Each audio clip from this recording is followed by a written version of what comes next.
Kita nyo naman, dapat mananalo na ako doon sa obstacle course. Eh, kailangan ko pa kayo iligtas. Dapat magpasalamat kayo sa akin. Kung hindi dahil sa akin, di doon na kayo. Oliver!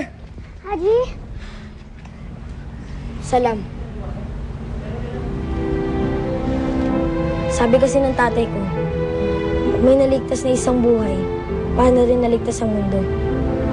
2 buhay naligtas mo ngayon, Oliver. Maraming salamat.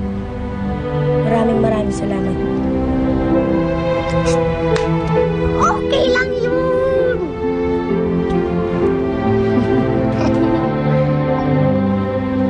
Sensya na, Orius. Muntik pang maaksidente ang mga batang panday. Para sa gawa ko. Kasi naman, mabilisan. Ayos lang yun, Sintoy. Nagawa ko naman yung layunin ko eh. Nagtagumpay ang mga batang panday sa pagsubok nila. Ha? Anong ibig mo sabihin? Eh, hindi nga nila natapos ang kanilang pagsubok. Nakulog nga sila, di ba? Sintoy, wala namang problema sa akin kung matapos nila o hindi ang kurso nila. Ang importante sa akin, mawala ang hidwanan sa pagitan ng mga bata.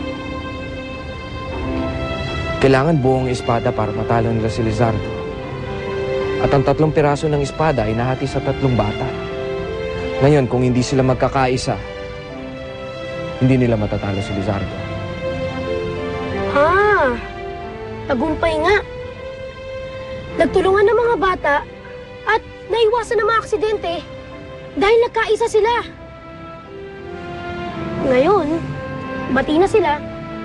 Anong susunod na akbang? Kailangan ko palabasin ang mga sandata nila.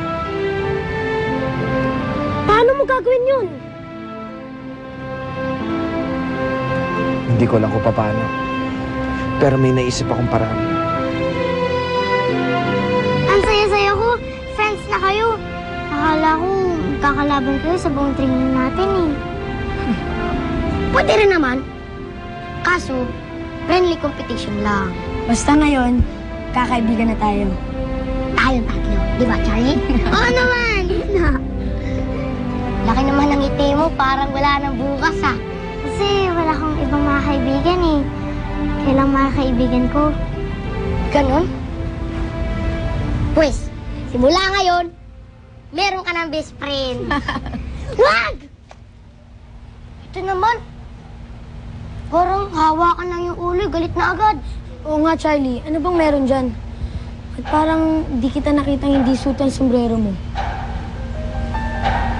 Aha! Alam ko na. May puknat ka dyan sa ulo mo na patingin. Baka nga. Ayoko! Charlie, di ba best friend na tayong tatlo? Ang mag-best friend, walang tinatagong lingin, kaya patingin na. Ayoko sabi! Huwag ka makulit! Sige na, ayoko!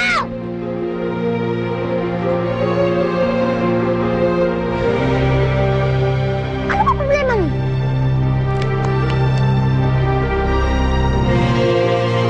Kulit naman kasi.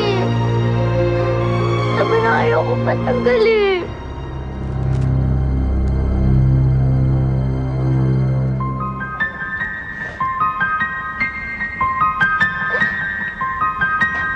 Ayoko makita nila to.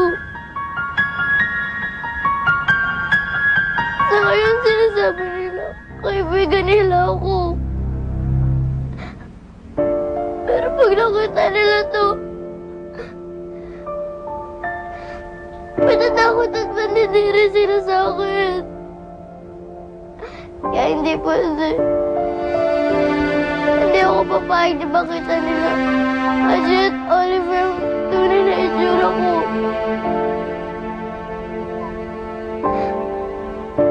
Ayoko tumalan ng kaibigan at tulad nila.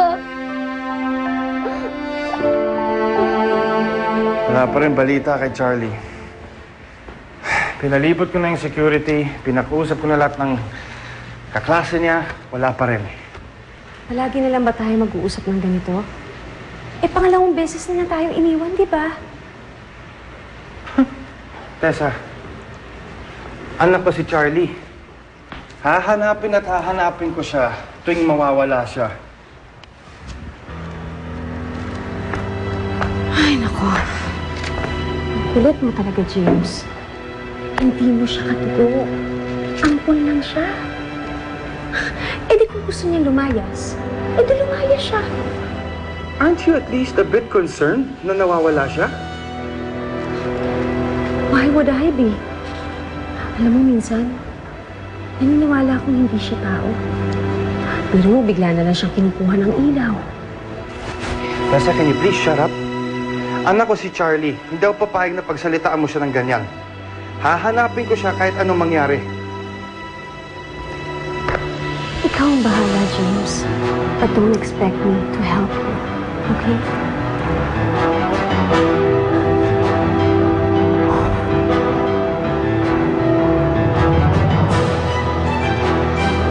Ay, naku. Ang masasabi ko lang, thank God at wala na yung demonitang yan. Good riddance. Bakit ba kailangan ko ba maging iba? Bakit ba ako naging halimaw? Bakit ba hindi na lang ako naging normal? Charlie? Charlie, sabi nila Oliver at Haji, tumakbo ka daw dito. Charlie?